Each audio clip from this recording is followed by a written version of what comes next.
orang itu cara berpikir nuruti nafsu, itu yang bahaya. Makanya Quran kritik ara'aita man ittakhadha ilahahu hawa. Orang yang cara berpikir itu nuruti hawa nafsu.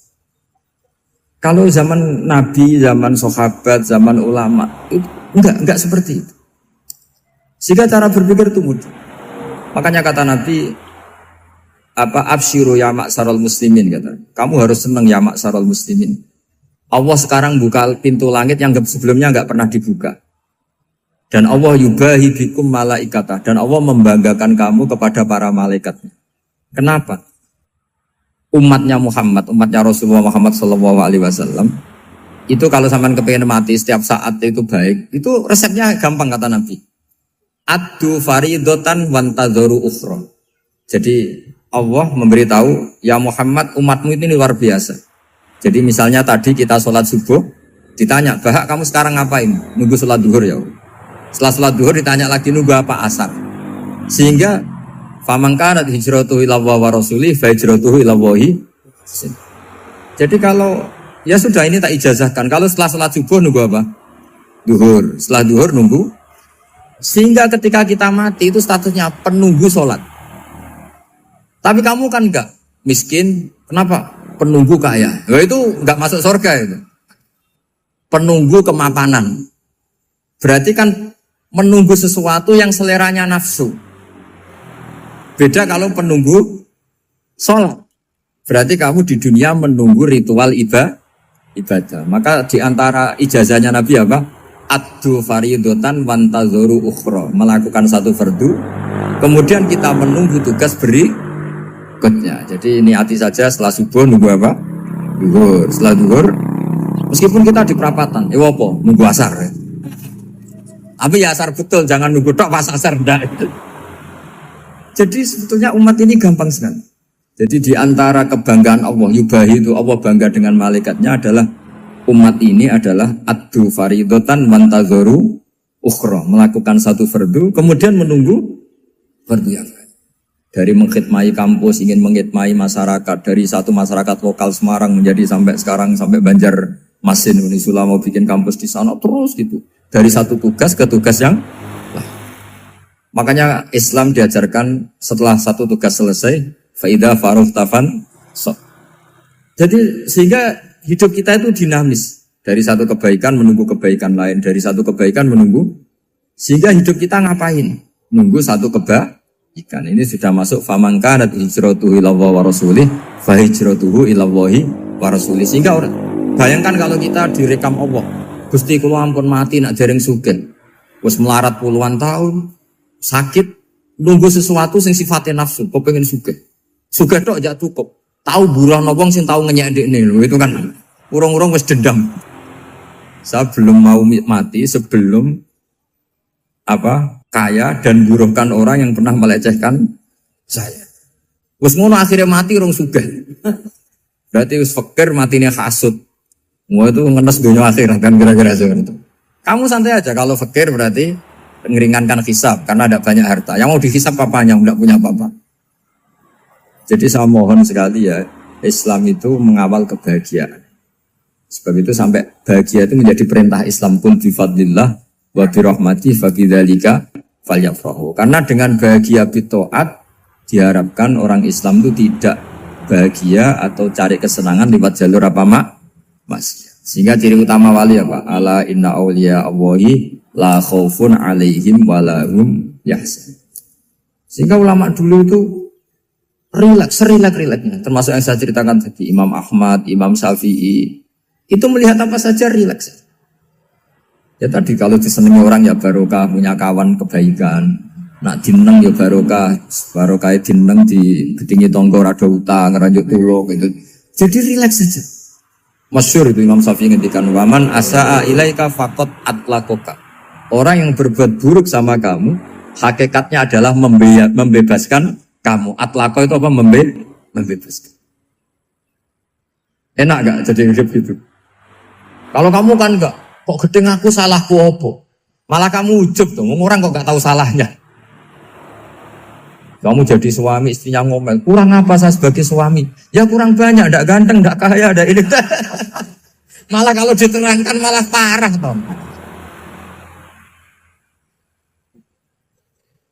Ya sudah rileks saja. Kalau dia ngomel ya tadi, alhamdulillah dapat pahala tanpa apa? Biaya. Terus ngomel kan butuh energi, paling yang tidak kuat 3 jam. Nanti juga berhenti apa? Terus ambil nilai positifnya. Misalnya ngomel sama suaminya, bagus lah. Kalau ngomel sama tetangga malah kayak apa gitu aja. Udah. Jadi ulama dulu itu gampang sekali melihat hidup. Rasulullah ya gitu, melihat hidup tuh gampang saja. Ketika tanya, ya Aisyah apa ada sarapan? Tidak ada ya Rasulullah, ya sudah saya tak puasa. Jadi enteng saja. Kadang-kadang beliau ingin puasa, ya puasa sunat, ada sarapan nggak jadi puasa. Rileks. Nabi itu rileks. Kalau ngajari kebaikan juga rileks. Nah sekarang itu banyak orang yang karena mungkin kurang baca, Islam itu kayak menjadi aturan yang bengis, yang repot, yang mengekang. Itu tidak seperti itu. Yuridu wa bikumul yusra wala yuridu bikumul usra. Allah menghendaki agama ini mudah. Sehingga ada sahabat di Imami Mu'ad itu baca Baqarah. Sahabat ini pekerja petani, mufarokoh ditinggal.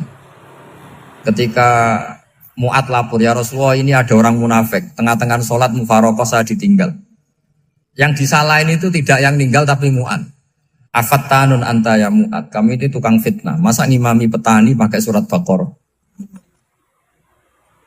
Jadi yang disalahkan ini imamnya. Kalau kamu jadi imam, sholatnya ya yang cepat. Makanya terus banyak orang kecepatan karena tadi. Jadi Nabi itu enteng sekali. Jadi apa ya? Nabi itu beda dengan yang kita bayangkan beda. Nabi pernah ngaji di masjid, kemudian ada tetangga lewat pakai cangkul ke kebun. Semua sahabat gerutu. Ini orang tidak benar. Ada Nabi ngaji ditinggal saja ke kebun tidak ikut ngaji. Jawabannya Nabi tidak. Itu bagus itu ikut sunnah saya. Kenapa ya Rasulullah? Dia kerjanya nyari halal. Dan untuk menghidupi keluarganya itu juga ajaran saya. Sehingga yang ngaji ya ajarannya Nabi, yang nggak ngaji karena kerja mencukupi keluarga juga ajarannya Nabi. Segampang ini. Kalau kayaknya kamu kan, wes gak roh akhlak kan gitu. Nabi rileks saja Nabi ini. Sampai bisa lihat itu di Ihya, di bab Fadhailul Kasbi. Makanya ini penting sekali supaya orang itu berpikir Islam atau mendakwahkan Islam itu berdasar sanad ya yang muttasil yang pernah dilakukan Rasulullah SAW. Sesuatu yang dilarang Allah itu pasti madharat. Maka untuk melarang seseorang bergantung sama narkoba misalnya atau hal-hal yang bahaya pada fisik, itu satu tentu bagi ahlullah, tentu karena takut Allah. Tapi banyak masyarakat yang memang benar-benar bisa meninggalkan narkoba karena efek buruknya ganja.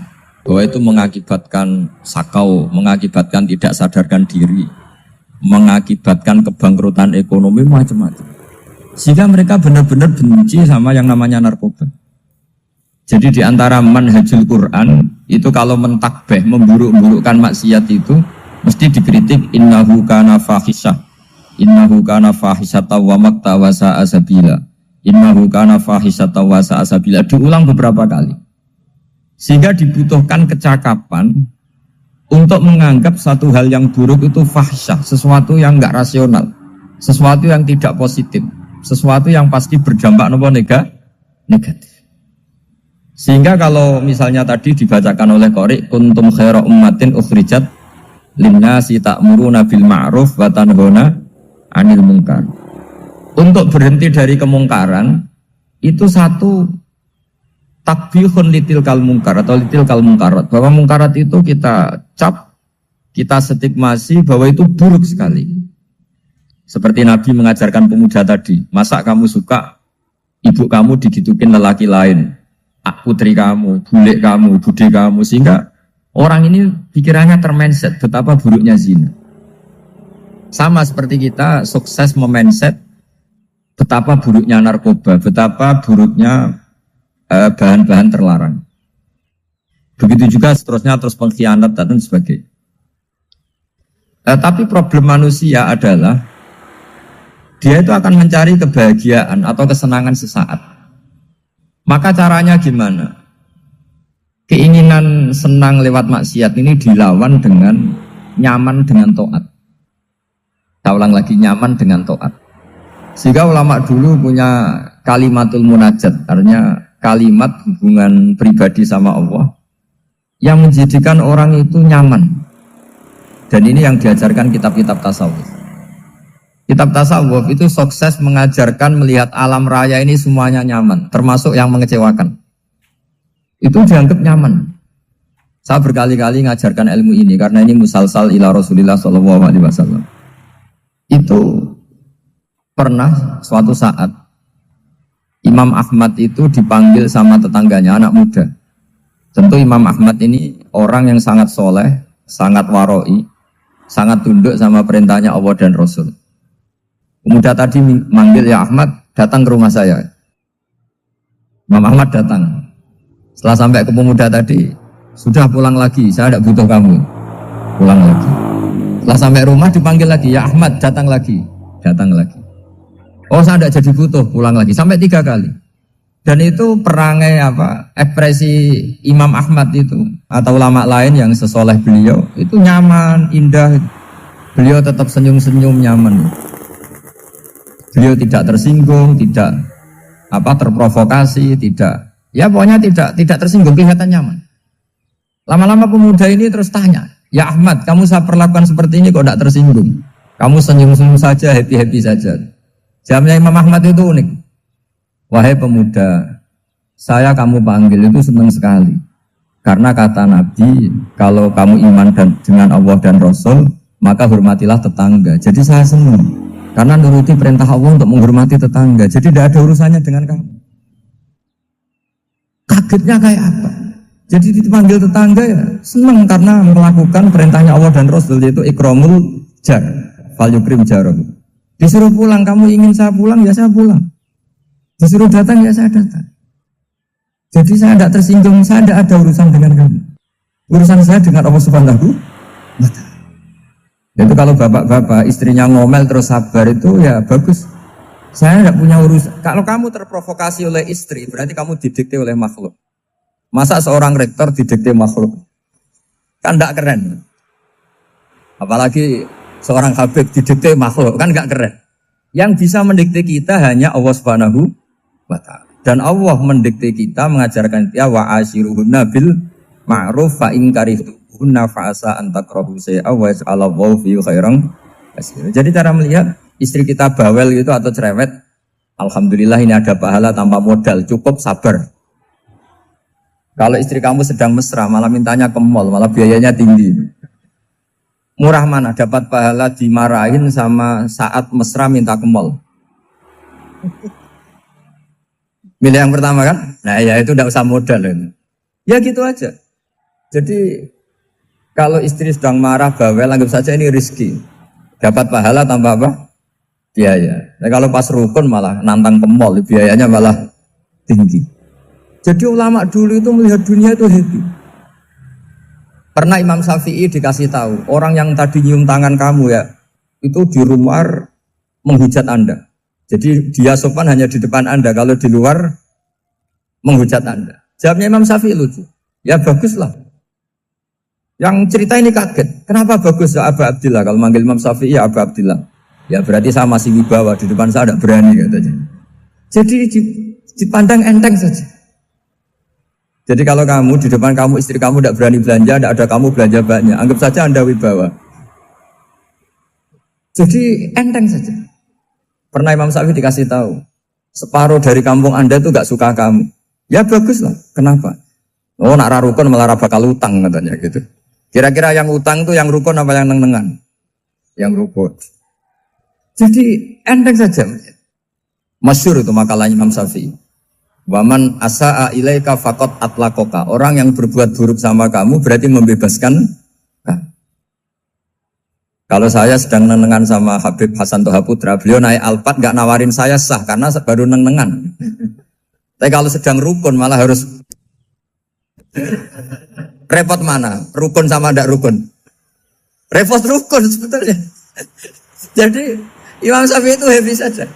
Kalau sedang rukun sama tetangga ya dianggap rukun itu satu kenikmatan. Sedang nggak rukun ya dianggap satu kenikmatan. Jadi orang dulu itu serilek itu melihat dunia. Kalau kita kan enggak, ego. Wah saya ini suami kok dimarahin istri. Wah ini egonya bangkit. Padahal egonya bangkit itu ada kebodohan di situ. Yaitu seorang rektor didikte seorang istri, seorang makhluk. Apalagi kalau Anda daftar wali itu tidak akan jadi wali. Ini wali kok tunduk sama makhluk. Karena didikte apa? Makhluk. Maka Imam Ahmad ketika tetangganya bully gitu ya santai saja, beliau happy. Ketika pemuda tadi eskal janggal, kenapa kamu gak tersinggung ya Ahmad? Memangnya saya harus tersinggung gimana? Kan tak panggil tidak jadi, tak panggil tidak jadi. Hei pemuda, saya ini tidak punya urusan dengan kamu. Saya nuruti kamu karena perintahnya Allah. Saya senang melakukan perintah Allah, harus berbaik sama kamu. Sampai 3 kali. Ajarkan Muhammad atau katakan Muhammad pada umatmu, sebaiknya atau seharusnya mereka hanya gembira dengan melihat fadlnya Allah dan rahmatnya Allah. Ini harus kita pahami mulai dari konstruksi yang paling pokok, yaitu akidah. Dua ahwal itu satu perilaku sosial. 3 mutammimat, sesuatu yang tidak pokok tapi kita butuhkan dalam mengawal hidup ini. Saya beri contoh, itu sama kayak maksiat, itu karena cari kesenangan. Misalnya baru penat itu, ingin seneng, ada orang yang macam-macam lah, ingin melihat maksiat, apa itu pornografi, apa nyabu, apa macam-macam. Itu sebetulnya agama punya konsep yang luar biasa, yaitu seharusnya seseorang itu gembira dengan ketaatan. Lalu pertanyaannya caranya gembira gimana? Gembira itu mudah. Jadi misalnya kamu sujud sama Allah Subhanahu wa taala. Terus cara berpikir begini. Ini sekaligus ijazah. Cara berpikir begini. Ya Allah, ini kata Sayyidina Ali, kafani izzan an akuna laka abdan wa kafani fakhran an takuna li rabban. Ya Allah, betapa sialnya saya, andaikan saya jadi budak dari makhluk yang sama. Misalnya sampean itu seorang kiai atau rektor atau doktor atau orang terpelajar, kemudian kamu jadi budak atau hamba dari makhluk yang setara. Betapa hinanya saya. Maka kata Sayyidina Ali, ya Allah saya ini cukup bahagia, cukup bangga karena jadi budak, jadi hamba dari zat yang super atau yang maha super, yaitu Allah Subhanahu wa ta'ala. Sehingga ada kebahagiaan yang luar biasa karena menjadi hambanya Allah Subhanahu wa ta'ala. Setelah bangga dengan jadi hambanya Allah, maka kita akan malu. Malu misalnya kok saya bahagia itu nunggu melihat pornografi, melihat maksiat. Itu harus menjadi malu. Kenapa saya bisa didikte oleh hal-hal seremeh itu? Ya, kita malu karena didikte oleh hal-hal yang seremeh itu. Karena kita didikte oleh nafsu. Jadi, izzatun nafsi, satu harga diri seseorang itu harus dihidupkan untuk hanya tunduk kepada Allah Subhanahu wa ta'ala. Sehingga Nabi itu melatih satu logika tarkul ma'asi. Nabi itu dulu ketika ada seorang pemuda yang ya karena mungkin pemuda ya, dia itu mau masuk Islam, tapi uniknya kata pemuda tadi, saya masuk Islam tapi asal dibolehkan bebas zina. Jadi ini agak sableng. Jadi mau masuk Islam syaratnya dibolehkan apa? Zina atau free sex, karena orangnya agak hiper. Itu Nabi tidak langsung mengancam dengan neraka, enggak. Ketika mau pamit gitu semua sahabat melarang. Mah itu jangan, kamu jangan suan Nabi, itu permintaan yang nggak masuk akal. Setelah lama ditahan, terjadi kegaduhan di masjid, Nabi dengar, itu ada apa itu? Itu ada pemuda yang mau masuk Islam tapi yasta'dzinuhu fi zina, tapi mereka minta izin Nabi untuk tetap boleh zina. Kata Nabi, pemuda itu suruh masuk, suruh menghadap saya. Ketika menghadap Nabi, saya ulang lagi, ketika menghadap Nabi, Nabi mengajarinya itu luar biasa. Nabi tidak langsung mengancam dengan neraka atau dengan azab tunda. Tapi kata Nabi, Atau hibbuhu li ummik. Kamu suka kalau ibu kamu itu jadi demenannya orang banyak. Oh enggak ya Nabi, yang demen ibu saya tak bacok kan. Karena ini ya agak preman, di mana-mana orang nakal agak preman. Terus atau hibbuhu li bintik. Kamu suka kalau putri kamu ya digitukan orang-orang. Oh ya enggak Nabi, yang gitukan putri saya tak bacok. Atau hibbuhu li kholatik. Kamu suka kalau bule kamu digitukan. Atau hibbuhu li ammatik. Kamu suka kalau saudara bapak kamu digitukan. Nabi itu mengeset ya. Cara sekarang itu otak mungkin. Nabi itu meluruskan otaknya anak muda itu. Betapa buruknya zina. Cara bahasa Arab ditakbih. Betapa buruknya zina. Kamu suka kalau korbannya ibu kamu, putri kamu, bude kamu, bule kamu. Sehingga orang itu matur ya hasbuka ya Rasulullah, ini sudah cukup. Saya tidak pernah melihat sesuatu seburuk zina. Jadi fa'al qawwa fi qalbihi bughdha zina. Kemudian Allah meletakkan di hatinya, menanamkan benci zina. Sehingga akhirnya pemuda tadi menjadi iffah, menjadi menghindari zina. Artinya begini ya, ini mungkin yang lolos dari para kita sebagai dai, kita tidak belajar banyak tarbiyahnya Rasulullah Shallallahu Alaihi Wasallam. Jadi kalau kita benci maksiat, itu jangan hanya ditakhzir, ditakutkan neraka, itu enggak. Jangan hanya itu. Tapi di logika. Jadi kalau kita menghindari maksiat, itu selain karena takut azab, itu ada logika. Ada rangkaian pikiran yang menjadikan kita anti satu perbuatan apa maksiat. Jadi misalnya gini ya, kira-kira ginilah kalau contoh gampang itu. Ada orang gitu ya, nyanyi dengan pakaian yang mungkin pornografi gitu. Mungkin pemuda-pemuda ingin melihat itu, tapi bisa diobati gini. Kok enak dekne mergawe kok tak bayar ya, aku kehilangan duit. Meskipun dengan logika yang agak serampangan, yang penting menjadi kita ini punya harga diri untuk tidak tergantung hal-hal seperti itu. Sehingga Nabi itu cara menggambarkan tadi mulai atuhibbuhu li ummik, kalau ibu kamu jadi demenannya orang lain. Pemuda tadi bilang yang demen ibu saya mau saya bunuh. Ditambah lagi atuhibbuhu li bintik. Bagaimana kalau korbannya putri kamu, bule kamu, bude kamu. Sehingga terus si pemuda tadi betapa buruknya zina, betapa murahnya zina. Akhirnya pemuda tadi al-qawwa fi qalbi bughdha zina. Terus kemudian pemuda tadi itu sangat membenci dengan apa? Berzina. Nah, pikiran-pikiran seperti ini harus kita tanamkan.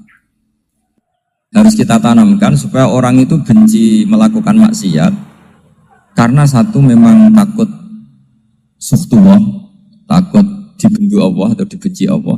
Dua, memang logika kita mengarahkan tidak maksiat. Saya beri contoh ya, betapa pentingnya mindset ya, cara berpikir. Orang itu menjadi kikir itu karena nganggap hidup itu lama dan uang itu penting.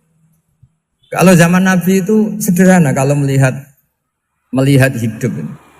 Pernah suatu saat Nabi itu punya jatah makan karena Nabi itu hidupnya juga pas-pas. Jadi Nabi itu unik. Beliau di satu sisi kaya raya, bisa ngurmat Abu Hurairah, Ammar, Suhaib. Ashabu Sufa itu dirawat Nabi semua. Itu kan kaya, bisa merawat sekian orang. Tapi di sisi yang lain untuk pribadinya beliau miskin. Kadang nggak bisa makan hari itu. Tapi di saat yang sama bisa merawat Ahlus Sufa. Jadi keliru kalau orang hanya cerita Nabi itu miskin, untuk makan dirinya aja susah. Itu keliru. Kelirunya kalau tidak diteruskan, tapi Nabi mampu menghidupi Ahlus Sufa. Singkat cerita jatah makannya Nabi itu dikasihkan orang ketika Nabi tanya, ya Aisyah, makanan jatah saya di mana? Oh ya Rasulullah, tadi ada orang minta tak kasihkan, maka makanan itu habis. Apa kata Nabi? Kamu salah Aisyah. Yang kamu kasihkan itu justru yang masih. Ya yang kamu kasihkan itu justru yang masih. Sehingga Nabi menganggap, makanya Nabi terus ngendikan. Ya kalau mukhatabnya lelaki ya kira-kira begini. Wahallaka min malika illa ma akalta fa'afnaita walabista fa'ablaita. Terusannya watasaddaqta fa'abqaita. Harta kamu ya kamu makan kemudian ke WC jadi kotoran, atau punya pakaian mewah nanti rusak. Watasaddaqta fa'abqaita. Ada yang kamu sedekahkan yaitu yang abadi sampai akhir. Sehingga banyak pengusaha yang mencintai saya setelah tak ajari hadis itu. Misalnya punya uang 1 miliar karena dia spekulan atau pedagang rawan bangkrut, disedekahkan ke masjid 50 juta, yaitu yang abadi. Jadi kalau suatu saat bangkrut, dia masih punya uang 50 juta di akhirat. Jadi Nabi itu mengajari sedekah itu apa? Ya sedekah itu pengabadian uang. Kalau kita kan enggak, bilang sedekah itu nguras uang. Itu pikirannya setan, tapi pikirannya orang Islam. Itu cara berpikir setan, bukan cara berpikir umat apa? Sehingga Sayyid Ali Zainal Abidin itu kalau ada orang minta, kemudian beliau ngasih, itu beliau bilang gini, marhaban biman hamala zadi ilal akhirah. Matur nuwun nggih jenengan sembeta sangu kula nate. Jadi dianggap teller saja. Orang yang minta uang beliau itu dianggap tukang nyatet bank ini. Karena sudah ditabungkan. Ya sudah. Kalau kita kan enggak, wah pengemis tuh ganggu gini-gini. Kecuali pengemis profesi ya mungkin kita agak-agak enak. Pada zaman akhir tuh ada pengemis apa? Profesi. Jadi repot teman. Terus tak beri contoh lagi kebahagiaan ketika kita milih Islam moderat. Islam kita diajarkan guru-guru kita, utamanya oleh guru kita Mbah Maimun. Saya juga sering ketemu beberapa ulama dunia, termasuk Habib Umar. Saya juga ikut sowan ke sini pas beliau sama Habib ini Hasan Toha Putra di sini sama orang-orang moderat. Itu cara berpikir juga luar biasa indah. Beliau pernah cerita ya, beberapa ulama lah, banyak yang cerita itu. Saya pernah diceritani seorang alim ketika ada orang ekstremis itu mau ngebom di tempat maksiat. Kebetulan yang maksiat itu kebanyakan ya orang Islam, karena di negara yang mayoritas Islam. Ditanya sama Syekh Sa'rawi. Syekh Sa'rawi itu mufasir top di mana? Mesir. Ini mau tak habisin karena mereka orang Islam kok maksiat terus. Terus ditanya sama Imam Sa'rawi, laumatu ala khini ma'asihim aina masiruhum. Kalau mereka mati dalam keadaan maksiat, mereka kemana? Ya ilanar, mereka pasti masuk neraka. Terus ditanya sama Imam Sa'rawi, wahal masiruhum ilanar muradun nabi amla. Punya umat maksiat kemudian mati masuk neraka, itu yang diinginkan Nabi apa enggak? Ya tidak aja. Ya sudah, enggak usah dibom, ditunggu tobatnya katanya. Karena kalau mati dalam keadaan itu ke neraka, dan itu tidak yang diinginkan Rasulullah Sallallahu Alaihi Wasallam. Terus ekstremis ini menjadi tobat, tidak berpikir ekstremis Mas. Jadi orang itu harus berpikir mindset yang baik. Meskipun kadang berpikir baik itu ya agak-agak kacau. Ada seorang wali Majdud, itu kalau berdoa agak kacau, tapi gak bisa dibantah. Masyhur itu doa itu. Ini sekaligus ijazah, tapi kalau sebelum wali gak boleh. Itu datang ke makamnya Rasulullah SAW. Terus doanya itu begini. Ya Allah, sekarang terserah engkau. Ya Allah, sekarang terserah engkau. Jika saya kamu jadikan orang soleh, jika saya engkau jadikan orang soleh, maka surra habibuk, maka kekasihmu ini senang. Yang susah musuhmu yaitu setan. Tapi kalau engkau menjadikan saya orang fasik, maka yang susah kekasihmu, yang senang musuhmu. Jangan punya dua pilihan itu. Wah itu kan doa tapi kayak teror itu. Ya jadi berdoa di Raudhah. Wah itu pasti mandi itu karena agak-agak maksa Tuhan itu. Ya Allah, engkau punya dua pilihan. Jika saya jadi orang soleh, maka kekasihmu ini senang. Musuhmu yang susah yaitu setan. Tapi jika saya jadi orang fasik, maka musuhmu yang senang, kekasihmu yang susah. Mohon terserah jenengan, mau menyenangkan kekasihmu, apa menyenangkan musuhmu? Gitu. Kira-kira gimana? Kalau tertarik boleh doa itu dipraktekkan. Tapi kayaknya kalau copy paste itu gak keren, apa? Jadi dulu orang itu muamalah sama Allah dan Rasul itu rileks. Rileks itu nyaman karena ya tadi qul bi fadlillah wa bi rahmati fa bidzalika falyafrah. Sehingga Imam Izzuddin bin Abdissalam itu ngendikan innal ladzina yarmunal muhsanatil ghafilat. Di antara kebaikannya ibu-ibu atau mbak-mbak ini harus berstatus ghafilat. Perempuan-perempuan pelupa. Ghafilat itu pelupa. Pelupa dari kenikmatan maksiat sehingga mereka dengan taat. Misalnya ada ibu-ibu atau mbak-mbak atau juga bapak-bapak tahajud, kemudian nyaman dengan tahajud itu. Kira-kira terbersit enggak ingin maksiat? Enggak kan, karena sudah nyaman dengan tahajud, dengan taat. Maka dibutuhkan kenyamanan dalam beribadah. Sebab itu ala bidzikrillahi tatmainnul qulub. Makanya saya termasuk kiai yang setiap ngaji itu happy, seneng. Karena ini untuk kampanye, seneng dengan ngaji, dengan taat itu sudah luar biasa. Kayak apa kalau mereka senengnya kalau nunggu melakukan maksiat. Jadi termasuk bentuk perlawanan kita terhadap maksiat adalah usahakan kamu itu bahagia, seneng dengan taat. Istiqnas billah, mu'anasah billah, farah billah, itmi'nan tumaknina billah. Sehingga ini mencukupkan kita tidak berkebutuhan maksiat. Meskipun kita ya manusia, pasti suatu saat atau sudah pernah maksiat. Serasa diceritakan lah, itu mesti gitu. Lah orang-orang dulu itu orang yang sukses mengelola bahagia ma'allah wa billah walillah. Jika wali-wali dulu itu jadi wali itu tidak mesti karena ibadahnya banyak, itu enggak. Mereka orang yang ibadahnya itu biasa. Biasa-biasa sekali. Ulama-ulama dulu ibadahnya biasa sekali. Tapi qulubuhum ma'allah, hatinya itu ma'allah. Itu ada seorang wali itu jadi wali, Umar bin Abdul Aziz yang dikenal khamisul khulafa.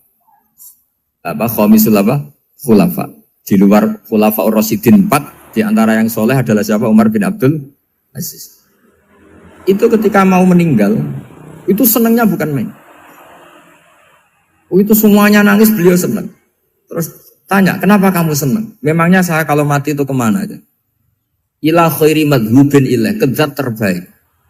Dibang urip mbek kowe bulet atau mbek arhamur rahimin kan. Yaitu Allah Subhanahu.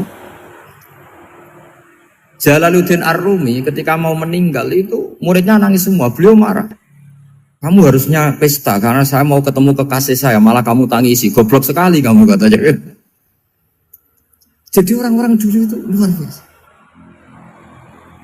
Karena tadi mereka tidak ingin ketemu Allah itu dianggap problem. Harus sesuatu yang membahagiakan. Makanya wali-wali itu kalau berdoa begini.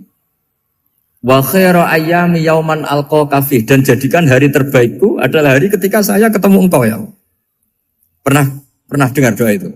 Wa khairu ayyami yauman alqa fih, dan hari terbaikku adalah hari saat ketemu engkau.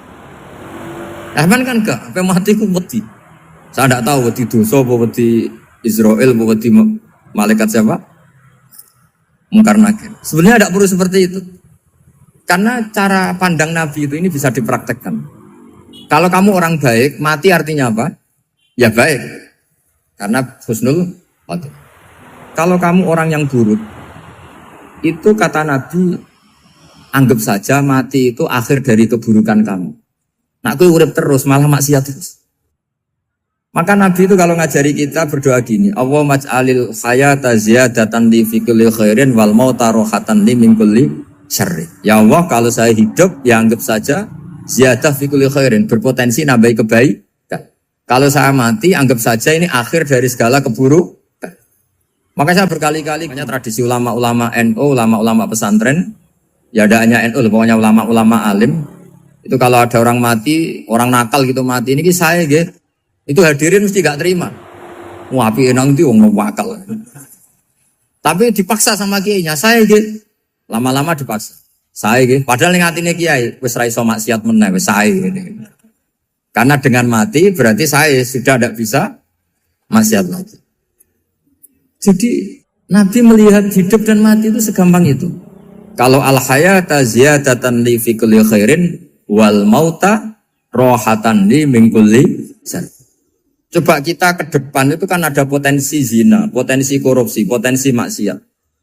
Yang bisa menghentikan potensi itu apa coba? Mati ya, udah pinter dia. Sudah maju berani mati. Berani. Tapi jangan di sini ngel-ngelo panitia. Artinya yang selama ini kita risau dengan kematian, dengan apa? Nabi ngajari kita tadi. Allah mas'alil hayata ziyadatan li fi kulli khairin wal mauta rohatan li min kulli syarr. Ya Allah, jadikan hidup ini sebagai bekal menambah kebaikan, dan suatu saat kalau saya mati, semoga itu akhir dari segala keburukan. Jadi artinya Nabi itu ngajari kita itu positif terus. Sama seperti ulamanya tadi. Nak lagi rukun mbek tonggo ya sanggep ae kanca keapian. Nak nenengan ben ra utang tenan. Dadi pokoknya penak terus gitu loh. Nak bojo lagi ngamuk alhamdulillah gak ngajak blonjo. Nak pas rukun ya alhamdulillah kok lagi rukun. Jadi gampang semua. Makanya ada seorang alim itu ngendikan begini, ada yang tanya. Saya tuh dulu ketika kaya, teman saya sering main ke saya. Setelah saya miskin gak ada teman-teman yang ke saya. Dikira si Habib ini kebetulan orangnya Habib itu mendukung keluhan dia. Ternyata enggak. Si orang alim itu bilang gini, malah bagus toh gitu. Kowe wis melarat buruhe wong. Ya sudah kamu miskin buruhnya orang lain. Misalnya tukang manol di pasar atau tukang becak. Kemudian teman-teman kamu datang, malah kamu malu tuh jadi tontonan. Bagus kalau mereka lupa, pas kamu miskin gak ada yang lihat kata. Jadi apa ya, dianggap enteng saja gitu. Akhirnya orang ini gak jadi ngeluh.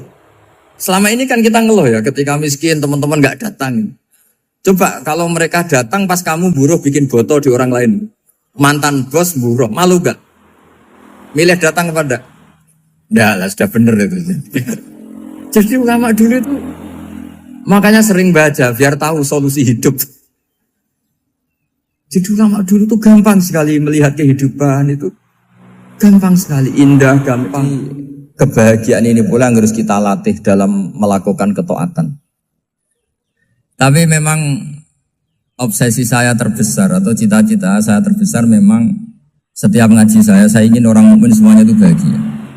Dengan bahagia itu mereka tidak neko-neko ingin mencari kebahagiaan lewat jalur apa maksiat.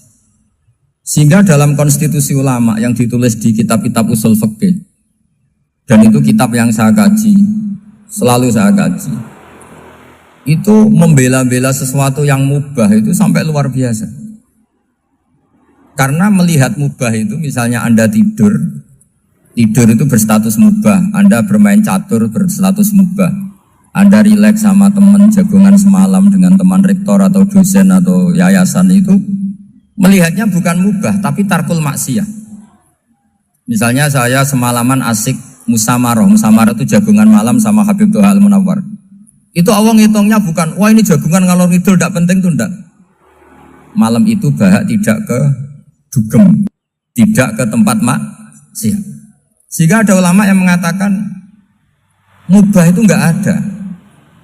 Saya ulang lagi, mubah itu enggak ada. Kan umumnya ulama bagikan wajib, ya kan, haram itu. Terus diantaranya mubah, sunat, makruh. Ada ulama yang mengatakan mubah itu enggak ada. Kenapa? Logikanya begini, itsma min mubahin illa wa yatahaqqaqu bihi tarku haramimma. Karena ada mubah yang Anda lakukan kecuali saat itu pasti ditinggalkannya sebuah keharaman. Misalnya Anda sedang jagungan sama istri di luar, di rumah, asik di rumah semalaman. Mungkin bahas hal-hal yang ringan. Mungkin melihat sinetron atau apa yang ringan. Tapi di situ terjadi Anda meninggalkan ke tempat-tempat maksiat. Sekarang ninggal maksiat itu wajib apa mubah? Wajib. Padahal Anda sedang melakukanmu. Nah itu dicatat oleh Allah itu tarkul haram, meninggalkan keharam. Jika masyhur dalam cerita wali-wali itu, Abu Yazid yang seperti itu ibadahnya pernah tanya, ya Allah lalu yang makomnya orang seperti saya siapa? Karena beliau semalaman ibadah terus. Sama Allah dijawab, ya yang tidur di pinggir kamu itu. Abu Yazid, loh kok bisa ya Allah? Dia kan tidur terus. Ya kan dia tidur berarti meninggalkan keharaman. Ngomong sing potongan tukang maksiat itu apik turu apik melek kira-kira. Apik turu. Timbang sama nak melek pola wis turu ae kira-kira gitu. Jadi enggak usah dipaksa tahajud, dipaksa qiyamul lail itu. Iya kalau qiyamul lail. Kalau dapat informasi, ke sini ikut saya terus katut kan repot.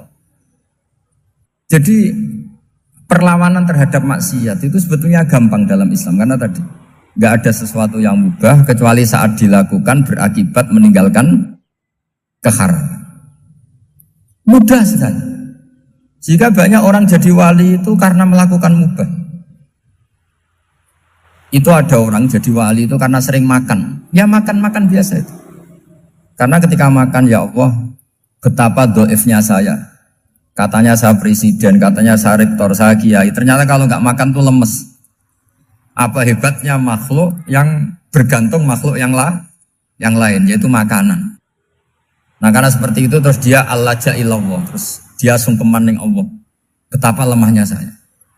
Sebab itu ketika Quran mengkritik dan dengan tanda kutip kemungkinan Tuhannya Isa bin Maryam, itu ngeritiknya sederhana Quran itu. Mal masih ibnu Maryam illa rasul qad khalas min qablihi rusul wa ummuhu siddiqah kana yaqulanit ta'am. Isa itu tidak Tuhan, wong dia makan. Kamu kebayang nggak misalnya punya Tuhan, wah tadi Tuhan mampir ke rumah saya, dia lemes. Setelah tak kasih makan sehat lagi gitu. Itu kan nggak kebayang. Tapi Tuhan marung di rumah saya, lemes tak gratisin, kayaknya tidak punya uang gitu. Setelah makan, wah gairah lagi. Kebayang nggak punya Tuhan seperti itu. Sehingga Quran kalau gojlok sederhana, karena yakulanit ta'am. Sehingga wali-wali itu kalau makan itu sadar lemahnya dirinya, betapa dirinya tergantung makanan. Sesuatu yang tergantung itu artinya tidak hebat, tidak Tuhan. Jadi untuk menjadi wali, untuk menjadi dapat ridhonya Allah itu sebenarnya sederhana. Termasuk ada cara jadi wali yang agak kacau, tapi ini ya benar, asal niatnya benar. Misalnya Unisula besar, ya kurang besar lagi. Kita sudah punya uang, kurang banyak uang lagi. Itu Nabi Ayub, itu kan seorang nabi. Pernah diuji, oh ini ada di Sahih Bukhari. Nanti kamu tanya, hadisnya Sahih enggak? Ini ada di Sahih Bukhari. Kadang orang kota itu aneh, enggak ahli hadis tapi tanya, Sahih enggak? Padahal andekan dibodohi Sahih, ya ngandel saja. Jadi kadang ya aneh. Oh enggak tahu kok tanya. Itu Nabi Ayub itu sudah kaya, pas itu sudah kaya. Bukan cerita yang masih miskin, memang sudah kaya. Beliau di kamar dihingapin satu belalang dari emas. Setelah belalang itu dikejar, ternyata yang jenis itu banyak, semuanya dari emas. Ngambil sana sini, ini yang kesak ini dipenuhin, saku ini dipenuhin, sampai banyak. Sama Allah digojlok. Kamu itu nabi saya. Kenapa kamu mengumpulkan harta sebanyak itu? Kamu itu nabi saya kok rakus? Jawabannya Nabi, ya Allah, siapa yang bisa kenyang dari rahmatmu? Ya, jadi kalau kamu punya uang 1 miliar, kok ingin 1 miliar 100, ingin 1 miliar 200, itu cara ngitung bukan uang. Ya Allah, siapa yang bisa kenyang dari rahmatmu? Karena rahmat Allah tidak terbatas, sudah Gusti tenang saja. Meskipun saya gini, rahmat Anda tidak akan habis. Sehingga waroi ada ilmunya, tomak juga ada ilmunya. Termasuk ragus itu juga ada ilmunya. Misalnya begini, ini contoh rakus yang ada ilmunya begini. Ini saya beri contoh. Mungkin yang boleh niru orang-orang soleh, kalau nggak soleh jangan. Imam Syafi'i ini cerita nyata. Imam Syafi'i itu dulu ketika ngaji masih muda itu nggak suka sama guru yang kaya. Kebetulan dia punya guru miskin terus. Namanya Sufyan As-Tsauri, itu miskinnya Masya Allah. Sufyan bin Uyainah juga miskin. Jadi dia miskin, punya guru miskin terus. Sehingga idolanya ya sama guru-guru yang miskin. Suatu saat guru-guru ini menyarankan dia ngaji Imam Malik. Imam Malik itu kaya raya. Itu babutnya Imam Malik kalau diinjek itu mata kakinya tidak kelihatan saking halusnya. Kalah Indonesia lah kalah. Imam Malik tuh gaya. Kalau ngaji di kursi tinggi terus pakai bukhur itu, pakai jubah Arab yang mahal. Pokoknya mewah kali Imam Malik. Terus dia mulai ini kiai kok kaya. Kemudian setelah beliau alim tanya, saya harus ngaji siapa setelah ilmu jenengan habis kira-kira gitu. Kata Imam Malik, sudah kamu tidak usah perlu ngaji saya, kamu sudah alim alama. Terus Imam Malik datang ke Baki. Zaman itu Baki itu semacam kayak rentalan ya, semacam Grab lah kalau dulu. Mana kafilah yang mau ke Irak? Ya sudah terus. Oh kita mau ke Irak. Ini antar ke Muhammad bin Hasan As-Syaibani. Itu dibiayai sama Imam Malik. Grabnya ya dibayarin, itu kafilahnya itu ya dibayarin. Imam Syafi'i disangoni surrotan min dhahabin. Jadi satu kepes uang dikasihkan. Itu pernah tak hitung semurah-murahnya itu sekitar 60 juta. Imam Syafi'i mulai mikir, kiai yang saya kritik lomo, sing kiai miskin tak puji, gak pernah ngamal kan, tentu orang miskin. Setelah datang ke Muhammad bin Hasan As-Syaibani, beliau itu pakar usul fikih, muridnya Abu Hanifah. Beliau al-usuli, pakar usul fikih. Itu Muhammad bin Hasan As-Syaibani itu kalau ngitung emas, itu di ruang tamu. Uangnya miliaran, emasnya banyak. Dari kota ini dipindah ke kota ini. Mas, kalau ngitung di ruang tamu. Bukan di kamar, di ruang tamu. Imam Syafi'i tambah kaget. Imam Malik kayak gitu sudah saya soal, malah ini kaya raya. Setelah Imam Syafi'i kelihatan kaget, digojlok sama Muhammad bin Hasan Asyibani karena beliau senior. Ata'jabu min hadza, kamu aneh melihat ini? Iya. Kenapa? Ulama kok kaya raya. Terus kata Muhammad bin Hasan, ya sudah, uang ini tak kasihkan orang-orang fasik, binti gue demenan, gue nyabu, macam-macam. Oh jangan, nanti dipakai maksiat. Pun jenengan mau sing suka. Semenjak itu Imam Syafi'i rubah mindset. Jadi kalau kampus ini ingin akreditasi A, ingin mulia, ingin apa, kamu ridho kalau yang punya prestasi seperti itu adalah orang-orang fasik. Ridho enggak? Enggak kan? Maka didoakan ini. Nah itu namanya berpikir secara usuli.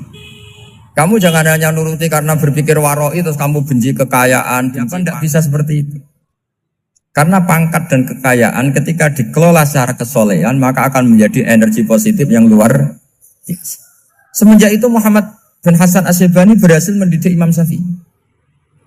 Sampai akhirnya keterusan Imam Syafi'i berpendapat kalau orang Islam bisa bikin rumah tingkat kok punya rumah reot itu haram.